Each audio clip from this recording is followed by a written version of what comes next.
Hey,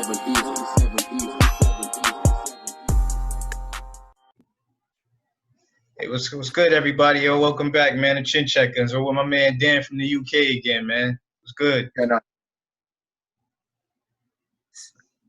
So I don't have a problem with Mickey Conley. All right, if you want to talk now, let's talk about it. Moving down to 122.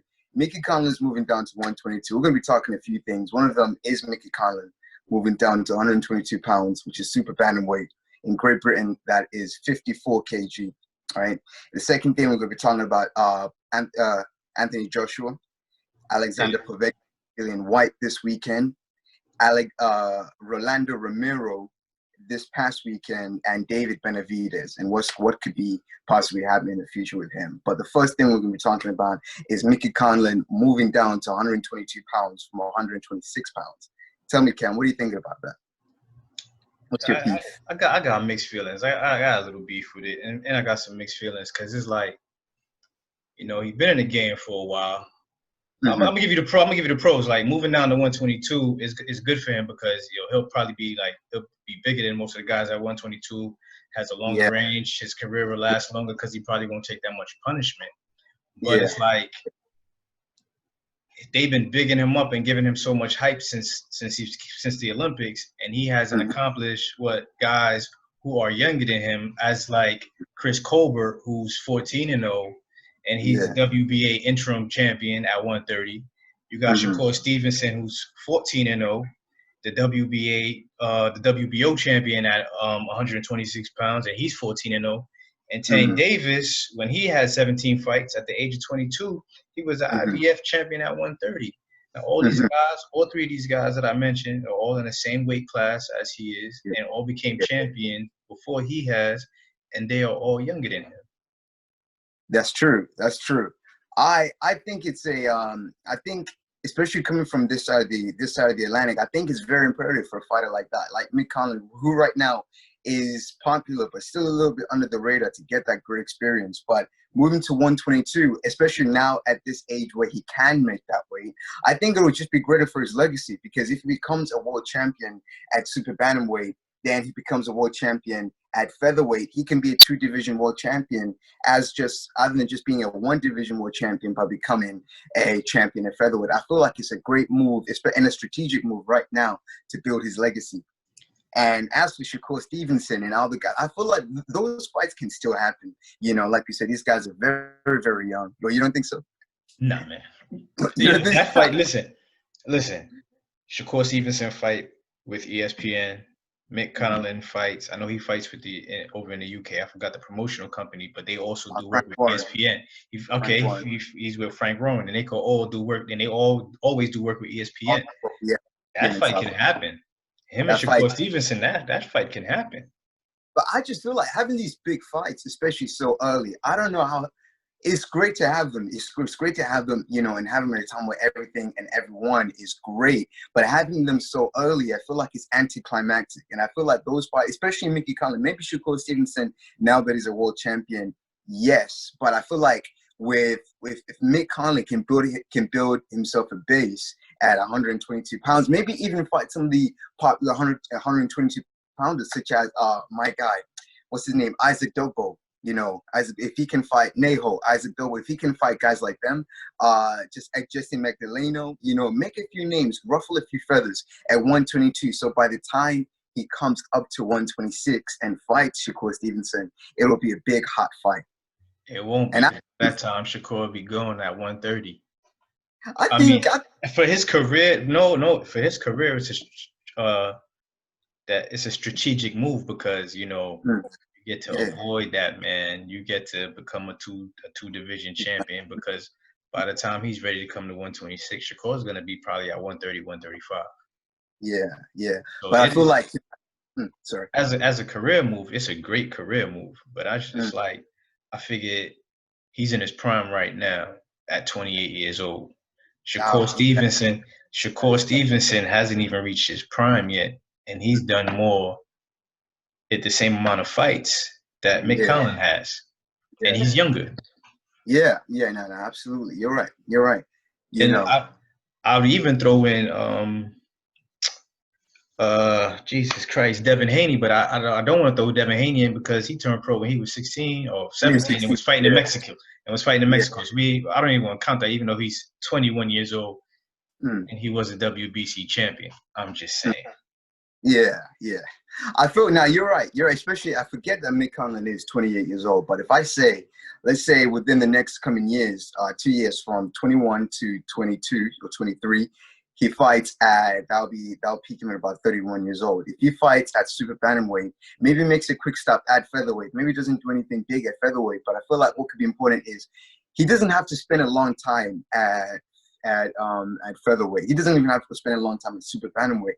But I feel like as he gets older, if he makes important and if he makes smart decisions now, it could make those later decisions. As if you think about it as a fighter trajectory and a legacy view, you want to be able to have your best chance of losing with support. So what do I mean by that? I mean, if he loses now to Shakur Stevenson, if he fights Shakur Stevenson next year and he loses, it's so much harder to rebound, both on an economic level, you won't be able to make the same amount of money, but also on a platform and a profile level. People will be like, Mickey, he's not even a world champion anymore. We don't want to hear about him. But if he's able to do some noise at super bantamweight, if he's able to maybe unify two belts at super bantamweight, whether he, and then let's say he goes to featherweight for one fight and then fights Shakur at super featherweight or lightweight, he's 5'8". I think he can make lightweight.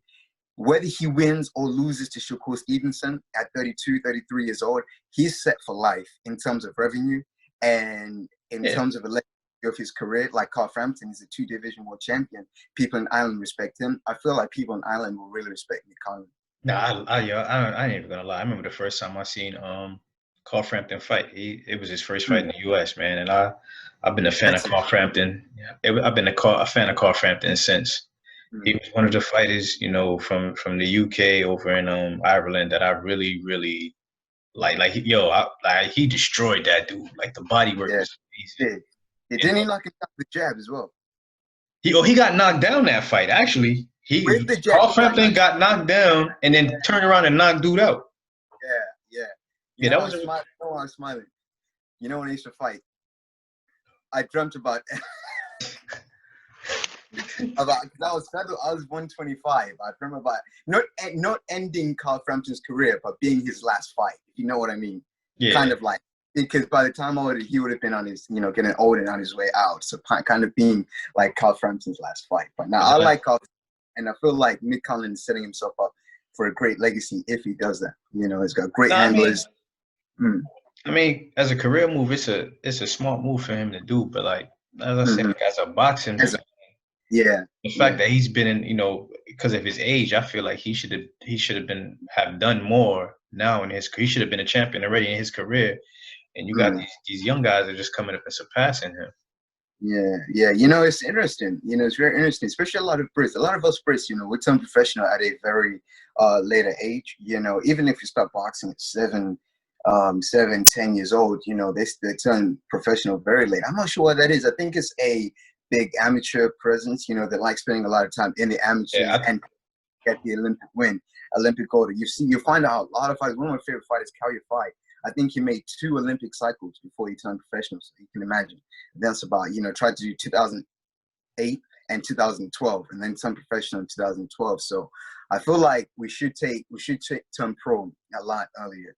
You know what I'm saying? And then we'll be a lot younger when we do this. But you are right. He's getting quite. Yeah, but it's not just in the UK, man. You got over there, like, look at Vasily Lomachenko. Like, he turned pro pretty late too. Yeah. Guillermo Rigondeaux, but I think that's going to change now because with the Cuban, with the whole Fidel Castro thing, I think that might change now with a lot of the Cuban boxers. I hope it does. Yeah, I hope it does, because I'm not gonna lie. Like, I'm a big fan of the Cuban boxers. I like the style. I like the fight that they box. And then they come over to the States and then they learn how to gain power and try to put the boxing skills and the power all together. I like that. One Cuban fighter that I do like. Who? Rolando Rivera.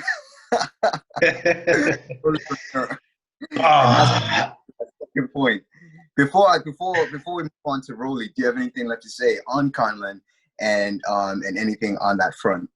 No, I'm looking forward to seeing him at 122 now, and I hope he makes some noise at 122. I'm gonna be watching that. Mm-hmm. Guys, seeing so okay. I'm gonna say, before you even go though, I think he's at 122. I want to say he's a Cuban fight. No, I want to say he's either Puerto Rican or Mexican. Neri, I think he's at 122. I think I know. Yeah, he might want to stay away from that man. The Mickey might want to stay away from. Yeah, he might. Yeah, if that dude is at 122, like I think he is, Neri, I think Conlon might want to stay away from that man. He might want to, go left. Gotcha. I understand that. I hear that. I think I know Louis. What fight do I know him from? I forgot. Luis Neri, that's his name. Luis Neri. Yeah, he was on the undercard of the Sean Porter Errol Spence fight, and then he was supposed to be on the undercard of the. Yes, he was. Matter of fact, he was on the undercard of the Wilder and Fury fight, and was supposed to be on it on the second one, but I think he didn't make weight, or his opponent. Yeah, I remember that. Now I remember. Yeah, he didn't. Yeah, one of them didn't make weight. I think it was him. Don't quote me on that. I gotta do my research. Didn't he get stripped of the WBC bantamweight championship? I don't think he had the belt. He had the. Oh, he might have been fighting for that. I think he's the guy who came in 5 pounds overweight.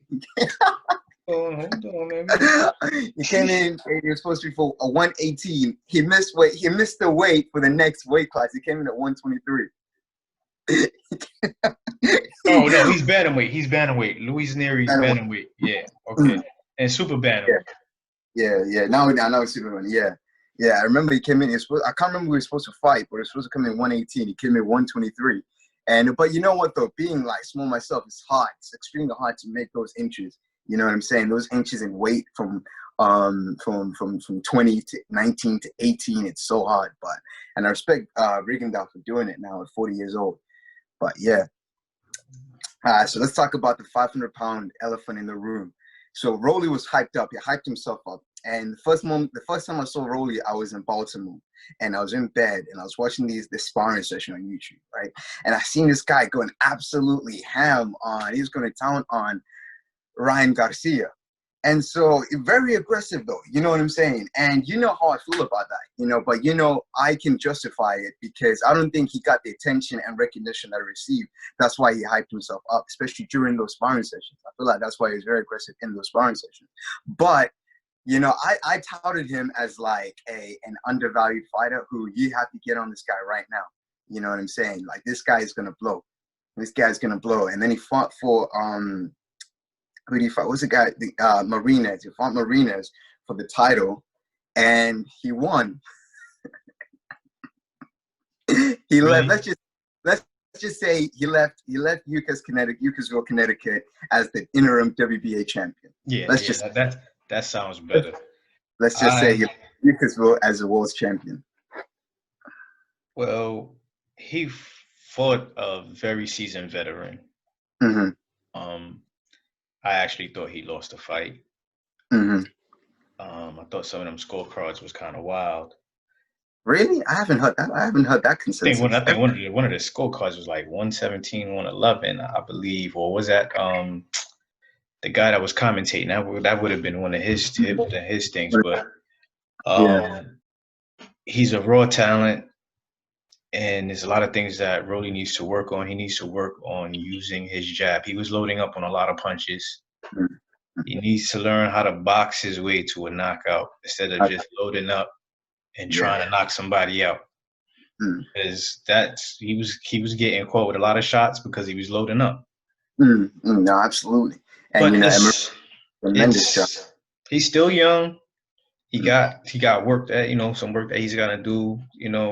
Sometimes gets the best of you. You think you're invincible. You think you do whatever you want to do. And hopefully this humbles him a little bit. Yeah, absolutely. Goes back to and he adds more. You see, this is what I don't like when some people they criticize boxers. Some boxers they made it here doing what they do best. But now you got to start adding to what you do best and be more diverse when you're in the ring. If you look at it from a legacy standpoint, you have him. He started boxing 7 years ago, and I'm from a judo background.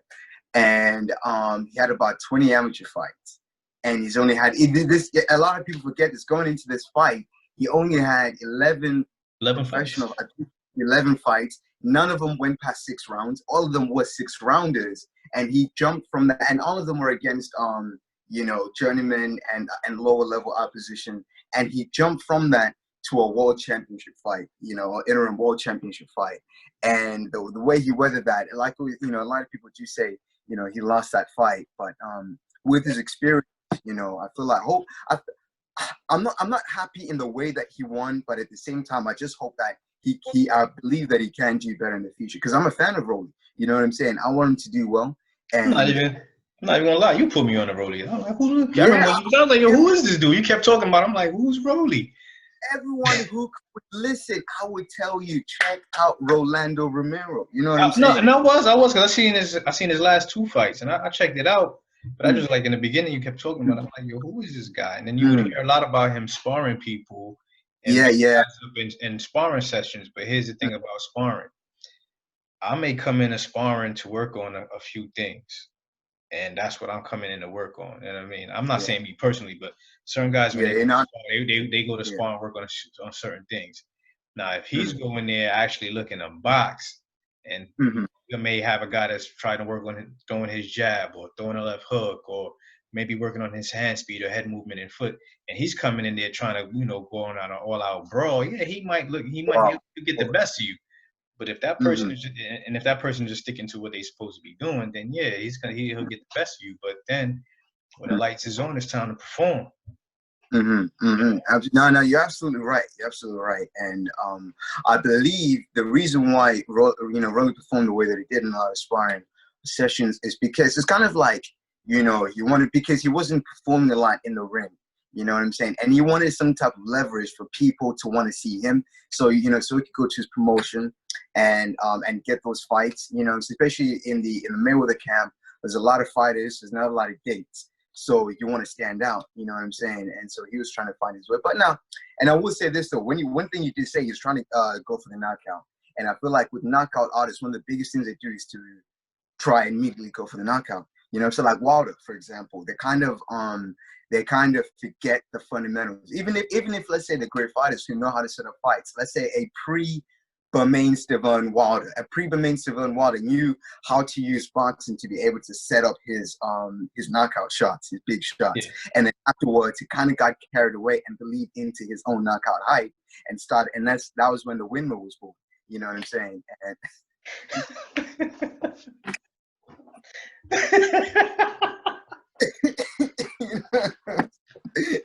And you had pre-Bermain Steven Wilder, and you had the bronze windmill Wilder.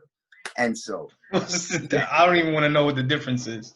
Yeah, you know what the difference is. You know what I mean? But sometimes it works, sometimes it doesn't. But you can't take any chances. In the sport, you can't take any chances because there's going to be someone who's going to be expecting the knockout. It's going to be expecting those haymakers. Kind of like I know you don't want UFC like that, but Stipe Miocic and Francis Ngannou. Francis Ngannou is a knockout artist. He comes in all guns blazing, and Stipe Miocic anticipated that. He had terrific head movement in that fight, and you can even talk about Jared Swift Hurd and J. Rock Williams. J. Rock Williams anticipated Hurd to swarm in. You know what I'm saying? And you're going to get guys who anticipate what you do, and they're going to make adjustments. And so you cannot forget your boxing fundamentals. But yeah. Even Harrison Charlo won. You could tell that Charlo was loading up and trying to knock Harrison out of there, and I believe he can. Listen, I knew he could knock him out. Harrison wasn't trying to let him touch him. But then in Harrison Charlo 2, Charlo boxed more and then knocked his ass out. And I just want to say rest in peace to Tony Harrison's father, a great trainer and a great man. Don't tell me you didn't know. I'm still going off of the RIP to Nassim Richardson. I'm still on that. True. Yeah, true. It's been an insane year. It's been an insane year, and RIP to Nassim Richardson. When I seen that, it just like wow. You know what I'm saying? But yeah. And so, but now hopefully made in Detroit, Tony Harris is, still up there in the junior middleweight, in junior Oh no, middleweight. listen, the junior middleweight division is starting to look like the welterweight division. Yo. It's not. Listen, it's not going to be an easy night out. Mm. You know what I mean? And speaking of the junior middleweight division, there's another guy that's coming in there. You might not know him. He's a French fighter called Suleiman Sissoko. And I told you about Tony Yoka. Yeah. Yeah, it's kind of in that. It's kind of in that group. You know what I'm saying? It's kind of like they're both in like the match rooms of France. In French. I think he's in Olympia. He might not be in Olympia. I'm not sure, but I know he's a light middleweight, and he's coming up. He's soon gonna break out into the world level. Yeah, you gotta text me that name later on. Look him up. But to forget Tony Yoka. Tony Yoka is gonna be a problem. A lot of people talk about Dynamite Dubois, which is great. They talk about Dillian White, the body snatcher, great.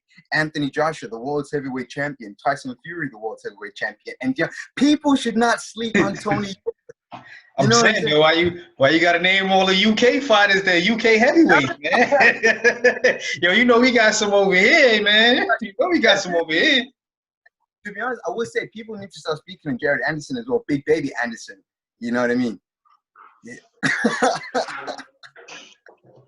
That dude is good. That dude is good though, but we ain't gonna talk about the name change over here. But that dude is good. Yeah, he's a good guy. You said Jared Anderson, right? You ain't said Jarrell Miller. I'm just saying. No, Jared Anderson, Big Baby. Yeah, Miller. But you ain't say Jarrell Miller. Anderson. Oh man. What else you got for me, bro? Oh man, you said the David Benavidez fight. David Benavidez fight. David Benavidez do what David Benavidez do. I like him. I think he's a great guy. Obviously, for a lot of people who don't know, David Benavidez's weight problem has been documented since he was 15. Big. Big. Pounds. Like 300 pounds. And another thing people don't understand about David Benavidez too, he's young. He's only 23. Yeah. He had a lot of fights. He had a lot of fights in Mexico, but he's young. He's only 23. But I mean, I was That's scary. Gary's only 23. Yeah, I think he got like 25 or 24 fights. But my thing is, the fact that he didn't make weight, that kind of, it kind of hurt, because he lost his belt. Yeah, he's 23-0. Yeah, now he lost the title. But I kind of understand why, because you have to pay these sanctioning fees. You have the belt. You have to pay to have the belt. So that's just like saying I became, I just won the NBA championship and I had to pay the NBA. I had to give the NBA 3% of my check because I just won the chip. Like Adam Silver, what's money? I ain't got your money. Yeah. I need my 3%. You know what I'm saying? You holding up that trophy? Yeah, I need my 3%. Yeah. I don't. And it's just like it's crazy because like you're a champion, but you have to pay to be a champion. That's true. That is true. That is it's interesting because you can say that the promoters can pay the sanction bodies instead of the fighters. The promoter because is not gonna pay that. But that's the thing though, sanctioning bodies need to make their money somehow.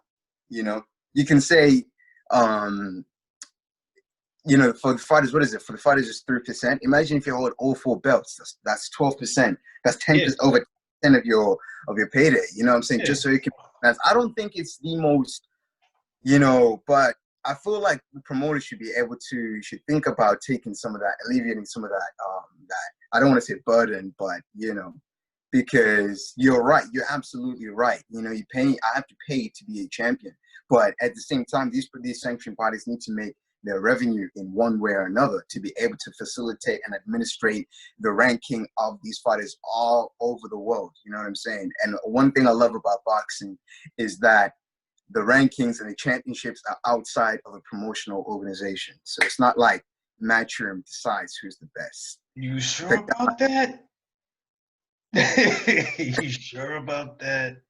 there's two ways that we can talk about it. We can talk about it the below the table form or above the table form. You know All what I right, mean? well, we're gonna stick with the above the table form, like you Above said. the form. All right. So Has nothing. Yeah, yeah. Well, we'll stay with above the the promotional vibe. All right. So I yeah. would say no promoter dictates who's ranked, and they do. They do a lot of hard work, and so now you're all right though. I feel like promoters should be thinking about taking some of that. Whether it's 1% and 2%, 1.5%, 1.5%, or maybe just 1%, 1%. Make it not even be 3%. But now you're absolutely right about that. Yeah, but he beat the brakes off that dude. Mm. And he has this same combination. The way he bro, it's like a signature thing with him. What I'm saying? It's so quick. I'm gonna tell you who he reminds me of. Mm. He reminds me of Jared Hurd with better combinations and better defense. Yes. Yeah. He is. But I was hoping he was able to keep the belt, even though he won the fight, but lost the belt on the scale, because I really want to see him and Caleb Sweet Hand Plant. Sweet Hands Plant, the outlaw Caleb Plant. Sweet Hands. We wanted to see that fight, and I don't know if that fight can still happen without him not having a belt. He can get it back. He got it back before. I feel like but then he might have to take another fight to get it back with it being up in the air. And if he still had that belt, him and Caleb Plant could have been fighting. Hopefully maybe the belt beginning of next year. I'll say this. I don't think they would have been fighting for the championship next year, especially with the whole COVID situation. Now Caleb Plant needs to come back in there and defend his title. I think he's going to be defending it soon, isn't he? But I might be wrong about that. But sure, I'll be honest with you. Like the schedule's going over my head. Like I didn't know there's a shoot. You told me Sean Porter was fighting this weekend. I didn't even know. He's fighting this week against He's fighting this weekend. I didn't even know. And the Zone got a fight this weekend. Your boy Dillian White fighting this weekend. Yeah, absolutely. And we'll get to that. And Dillian White is really insane right now. You know what I'm saying? But I'll tell you about. We've got 2 minutes left in this broadcast. You know what we'll do? We'll go 4 minutes. 4 minutes left in this broadcast. But so Caleb Plant and David Benavidez, right? I think that can happen in 2022. But if we talk about, let's say next year, I don't think Caleb Plant is fighting for the rest of the year. He might fight in early 2021, and then David Benavidez might have regained his belt and by the end of 2021. One fight in the beginning, one fight in the end. I can say, if I was a betting man, I'll put money in Vegas. That fight happens in 2022. And so it's not the worst thing in the world. At least it's happening before. And we said, David Benavidez is still young as well. He'll be 25 by then. So I said, yeah, that's not too bad. That's not too bad. But Alexandra Povetkin and Dillian the Body Snatcher White this weekend.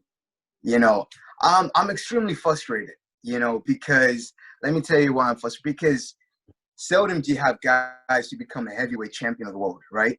And you have guys who become contenders, in their careers, but seldom do you have a guy who is a world champion contender. By that I mean the opposition of guys he's facing, you think he's a world champion. He even beat a former world champion. You know what I mean? He's the guys he's fighting. The guys that he's fighting right now, back to back to back, is guys who he should fight if he was champion.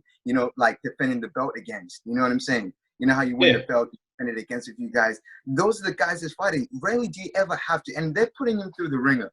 You know what I'm saying? The World Boxing Council is truly putting him through the ringer, and it's a frustrating thing because it's great where the heavyweight division is now. You've got a lot of great fighters. You've got a lot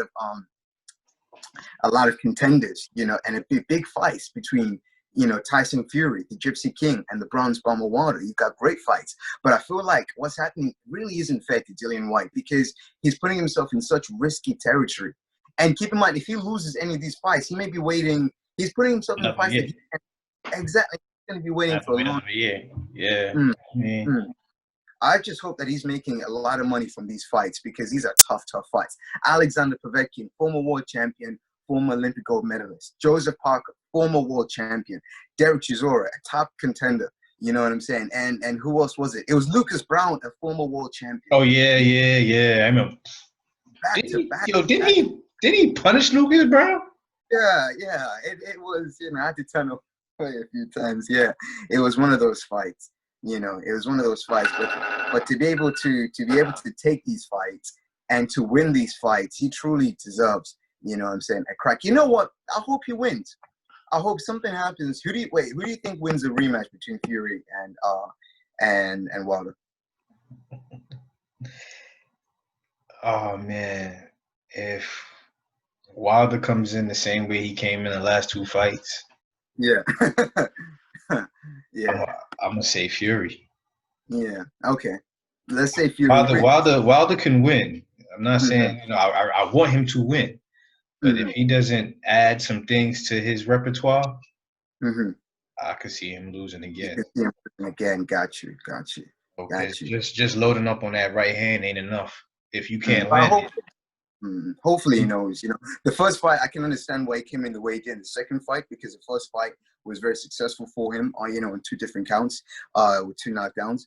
But hopefully in this fight, he learns and is able to incorporate what he learned, But let's just say Fury wins. I'll hope Dillian White can beat Fury. Nothing against Fury, but that guy's been working so hard, these past 2 years. Yeah, it's no, I see what you're saying. It's just like, it's like, Charles Barkley and Patrick Ewing and Karl Malone. Like, you see these guys go out on the basketball court and give it they all every year, and then they still don't have a ring. They still don't have a ring. So I see what you're saying. I mean, yeah, Dillian White win a belt, but yeah, no, because let's say he fights Tyson Fury. You think he could beat Tyson Fury? Well, with respect, nah, I don't think. Exactly. Actually, then again, Tyson Fury got dropped by a cruiserweight, and Dillian White is a great puncher. I feel like the biggest thing that he needs is a strategy and a game plan and education. You know what I'm saying? He's a great fighter. He's not an idiot. You know what I'm saying? He's not just a tough guy. You know what I'm saying? He's a smart guy. I just hope he's able to get, like the exact same thing that I said for Anthony Joshua. Tyson Fury is not a guy that you can just out-muscle, that you can just out-hustle. He's a guy that you need. He's a smart guy. You know what I'm saying? And you need to, and what Dillian White has more than Fury is power and that strength. He needs to be able to know to utilize it, set Tyson Fury up for traps, put him in awkward places, maybe even bait him. You know what I'm saying? He needs to use his mind and to be able to knock Tyson. What I don't see is I don't see people trying to go to Tyson Fury's body. They should. Slow him down.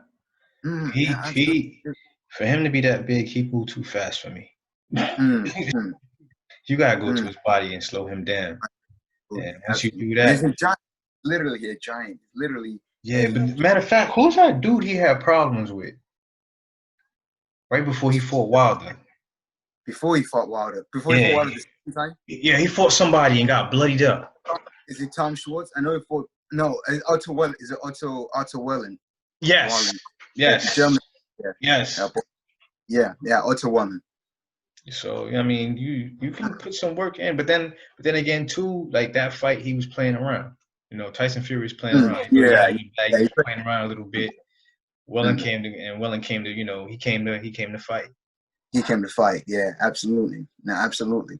And but let's not go. Let's say for this fight, Povetkin and White, who do you have winning this fight? I got White in 9. White in 9. Okay. I got White in 9. Ain't Povetkin up there in age?